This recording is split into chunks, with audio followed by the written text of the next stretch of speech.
Greetings everyone, this is IT2, and today I have finished reading The Mad Ship by Hobb and Hobb. And I know I'm going to be spoiling a lot of stuff in this video. I'm just basically making this as... nobody even watches my book reviews anyway. This is just a reminder to myself in the future when I watch this. When I'm going back through all the books that I've read, I'm trying to remember what they're about. This is kind of like to remind myself.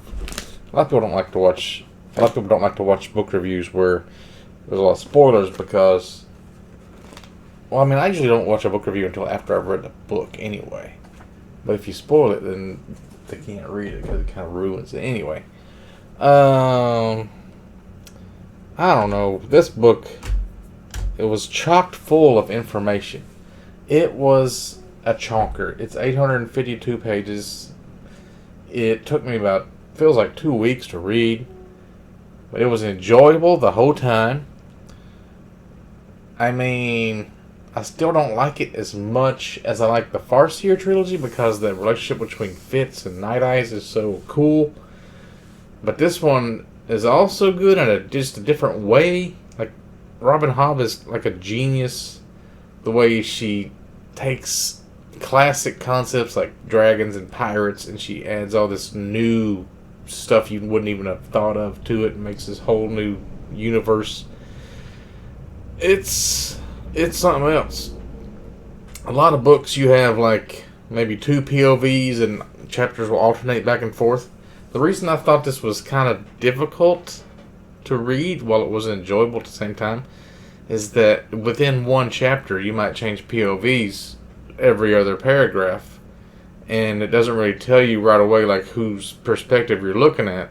So you have to just kind of read till you get enough context to be like, oh, okay, I've switched my whole brain around. I'm looking at Althea now. Like, oh, wait, no, I'm looking at a fucking sea serpent right now. Okay, well, what are they talking about? Oh, it must be the fucking pirates POV now. It just keeps changing so much because all this stuff is happening simultaneously. And the world is so huge, you're trying to understand, like, the difference between Bingtown and Jamalia and the Pirate Isles and the Rain Wilds, and you're taking stuff you've learned from the Farseer and trying to make it make sense with how the dragons work in this world, and it's like blows your mind. It's so much stuff to it. Like the first book, it's also hard to figure out like who the main character is, because the first book I thought Althea was the main character, because in Farseer you've got Fitz, who is kind of like the guy from the Bible. What's his name? The guy that God kind of tortures to prove that he's still going to be faithful. What the hell is that one book? What's his name? No. What in the hell is that guy's name? It's a Highland book. Guy from the Bible. I'll think of it later. Anyway, tortures are characters. That's great when you can, like, you don't just, yeah, I hate books where characters are rich and they just have everything handed to them and everything's so easy. So Althea loses her life ship that her father was going to give to her, and she gives it to her sister, and then her brother takes it over and turns it into a slave ship. And then her nephew Wintrow has to go on the ship because it has to be connected to somebody that's blood related, and he loses his whole thing of being a monk, and he gets his finger cut off, so he's kind of like given that same kind of treatment. Job from the Bible. So Althea and Wintrow both are kind of like Job. They both have everything they love taken from them. So then you learn there's also this pirate guy, Kenneth, who he gets his leg chopped off. So he kind of goes through this whole journey of going from a pirate who's kind of capturing slave ships and freeing the slaves because he's just trying to get a live ship for himself because he wants to like be the pirate king and like take over all. And then he kind of does this fake it till you make it thing where he ends up becoming a good person accidentally. And then he takes Wintrow and kind of turns him into his son, and he takes his whore and he kind of makes her a better person, and she learns to read from Wintrow. They all become kind of like a family. And then he starts he remembers that he enjoys building things and like these little pirate settlements that are all like getting raided and stuff. He teaches them how to like make better like walls and defenses and how to put things where they should be. And he has this whole big story going on. And then he takes the bad guy, Kyle Haven, and he sticks him in a hole and like keeps him in prison with his mother. And it's like he's got this whole weird thing, like this one little island. He just sticks people he don't like, and they kind of like the other characters that are wondering, like, where's my dad? Where's our life ship? Is he gone? Has he been captured by pirates? And like they're making deals with this dragon to like go save him, or the guy from the Rain Wilds to go save him, and nobody really can. So they're just kind of like back in Bingtown. You've got the Vestrit family going to hell. They're all losing all their money. Their farms are like drying up. There's a whole issue with slavery, and the new traders like slavery, and the Chalcedean people, they all like they're trying to like push slavery onto the Bingtown people, but they refuse. The old traders, like they get together and they have all these live ships that they don't like slaves, and they're trying to like. They also got to worry about Jamalia, who has a satrap who is kind of like, he's like a young king who has these like heart companions that he kind of abuses and rapes. There's some rape stuff going on. He like.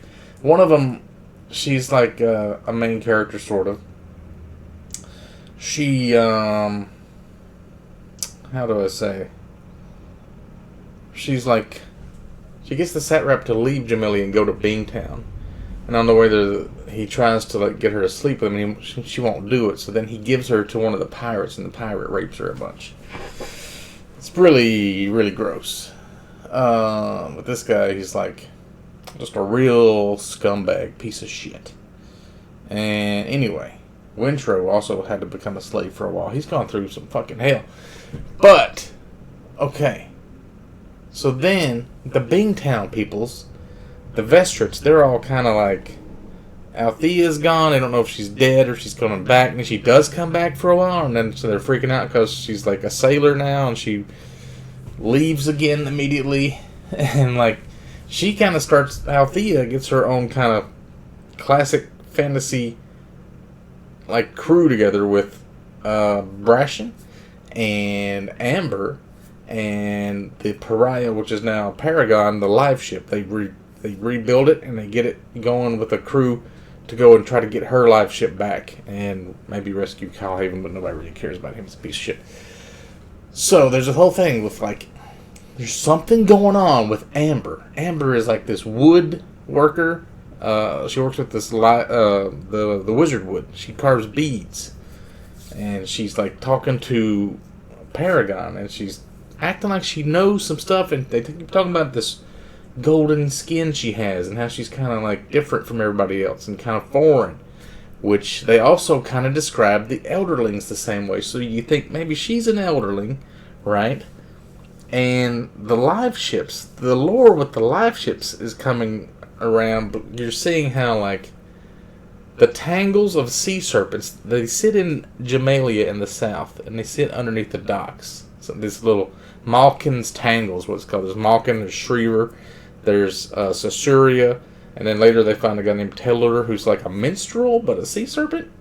And they can kind of talk to each other with their minds.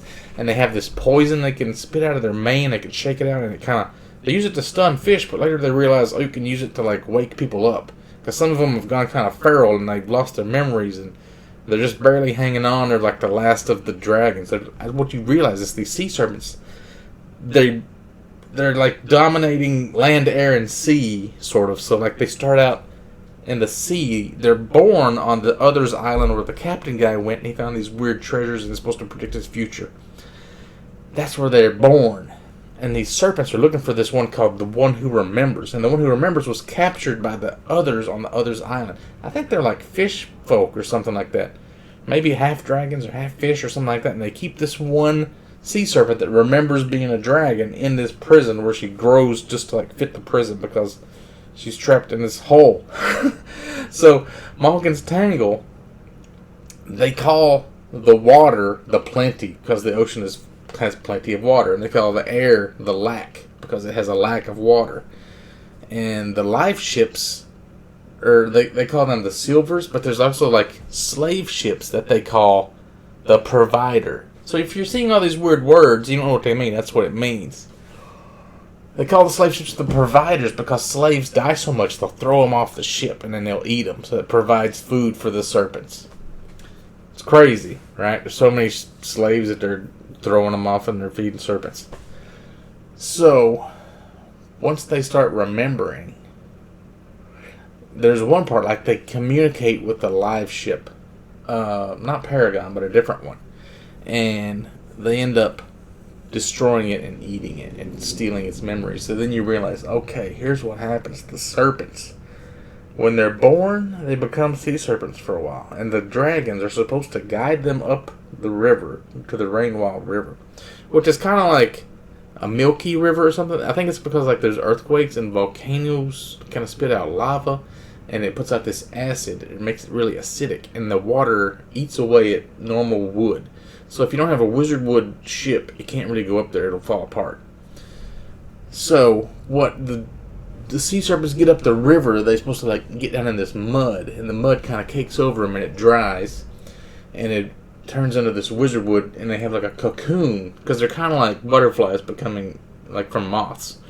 So the cocoon absorbs their memories, right? So the dragons then, there used to be this big city in the Rainwilds, and it got covered by mudslides, and now it's like underground. So the Rainwild people, the trader families, they have been kind of excavating it, stealing all the treasures, and just kind of like using the wizard wood, which is the cocoons from these dragons, slicing it into boards and making boats out of it.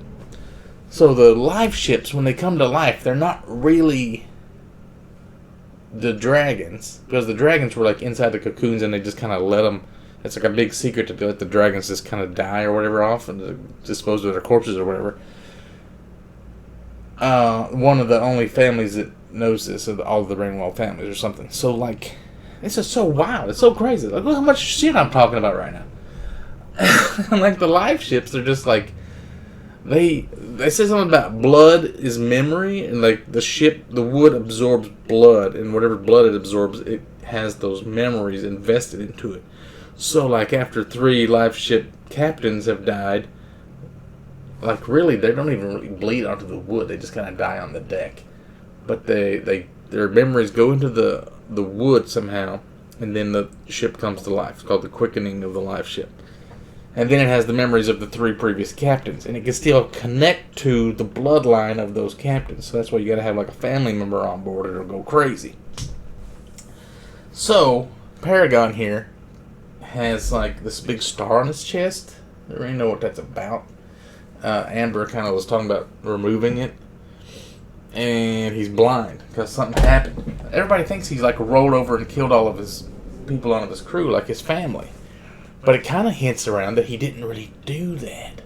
Something else happened and he was blinded. He just like went along with the story.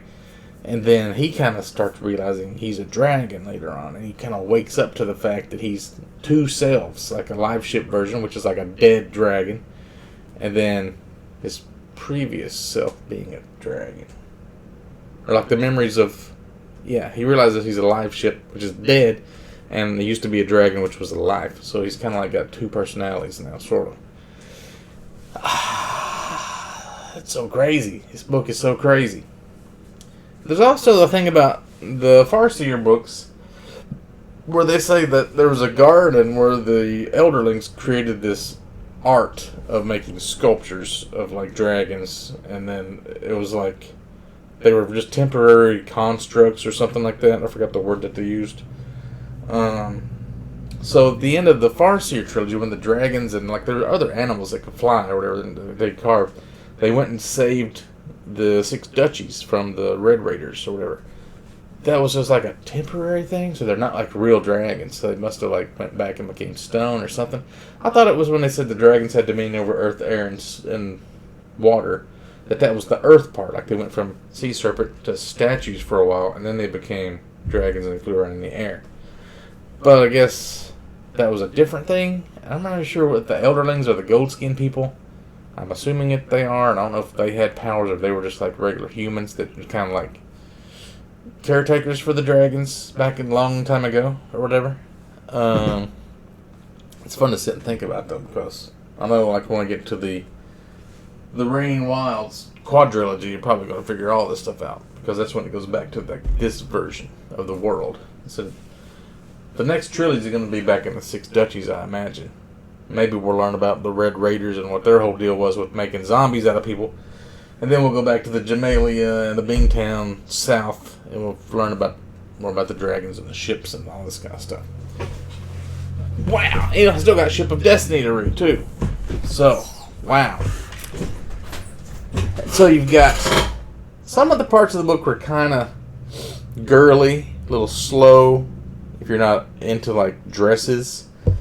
Because there's, like, the summer ball, the spring presentation of, like, the new virgins or whatever, like, Malta's whole transformation. Like, she absorbs some of the dragon memories at the end, and she kind of has this whole... I think she's going to be, like, a big character in the next book, maybe. But she has this whole arc where she's, like, got to marry one of these Rainwild guys, and they have, like, deformities because they live up in the crazy river with the acid and stuff, so they have to wear veils, and really mysterious, and, like, if you can't pay off your debts, then they have to pay in blood, which means you got to, like, send one of your children to, like, go have babies with them because nobody wants to, like, sleep with them, I guess, or something. And you get up to the Rain Wilds, and it's like a fucking Ewok village and a treehouse city, and it's crazy. And they pee on the boats because it keeps them from deteriorating or something.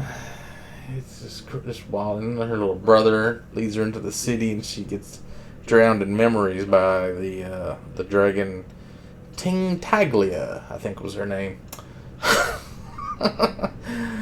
So, Kefria and Althea are sisters. Malta and what's his name? Selden is the children. Yeah, you got Brashen. You got the Carowin. He's a guy who's also trying to date Malta. You've got the Althea went on the Ophelia ship with the what's the name? David Restart. He was a really integral guy. Yeah, I don't remember. There's a guy. There's that old family. There's all these different life ships with different families that own the life ships. And she was going to marry one of those guys, but then decided not to, because she can't like be married to a guy that has his own life ship, because she's going to have her own life ship, and then they can't. No, somebody has to stay home and take care of the kids, right? So there's a whole romantic arc to it, and a lot of like getting ready for like, wearing dresses and like all kinds of girly stuff like that. Like they talk a lot about like which carriage they're going to bring, and like having David Restart escort them to the ball is like awkward, like all this high society kind of worrying about what people think of them and stuff, and then it's like fucking Satrap comes with all these Chalcedean warships and kind of just wrecks all their shit, and it's like, oh, none of this is important, we're all just like, we gotta fight to survive now. And yeah, so Beantown is kind of destroyed at the end.